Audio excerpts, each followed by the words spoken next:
నేను మీ డాక్టర్ అనుష. ఈరోజు మనం ఈ వీడియోలో breastfeeding mothers breastfeeding చేస్తున్నప్పుడు నిపుల్ ఏరియా మీద కొన్ని క్రాక్స్ వచ్చి చాలా ఇబ్బంది పడుతుంటారు. సో ఆ ప్రాబ్లమ్ ని ఎలా సాల్వ్ చేసుకుందో ఈ రోజు వీడియోలో మనం తెలుసుకుందాం. సో బ్రెస్ట్ ఫీడింగ్ చేస్తున్నప్పుడు చాలా మంది మదర్స్ కి ఎలాంటి అలవాటు ఉంటుందంటే మాటికి నిపుల్ ఏరియా అనేది వాటర్ తో క్లీన్ చేస్తూ వాష్ చేస్తూ ఉంటారు. అలా మల్టిపుల్ నెంబర్ ఆఫ్ టైమ్స్ చేస్తున్నప్పుడు ఏమవుతుందంటే ఆ ఏరియా అంతా డ్రై అయిపోయి ఇంకా క్రాక్స్ అవి వస్తూ ఉంటాయి.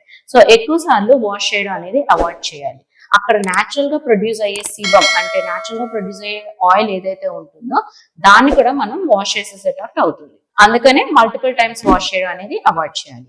నెక్స్ట్ ఏంటంటే అక్కడున్న స్కిన్ ఏదైతే నిప్పుల్ ఏరియాలో ఉండే ఏరియాని సాఫ్ట్ గా స్మూత్ గా ఉంచడానికి ఏదైనా మాయిశ్చరైజర్ లేదంటే lubricating జెలీ అనేది అప్లై చేసుకోవాలి. ఇది 9th మంత్ ప్రెగ్నెంట్ గా ఉన్నప్పటి నుంచి దీన్ని మనం అప్లై చేసుకుంటూ రావాలి.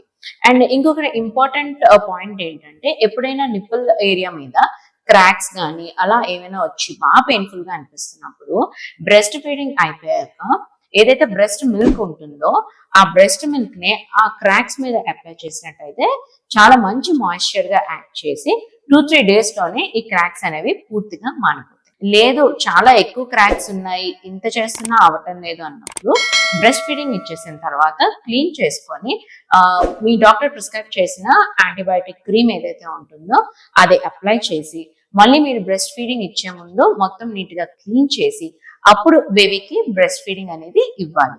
ఇలా చేస్తూ ఉన్నప్పుడు ఏదైతే క్రాక్స్ ఏదైతే ఉన్నాయో అవి కంప్లీట్ గా మారుతాయి. Thank you.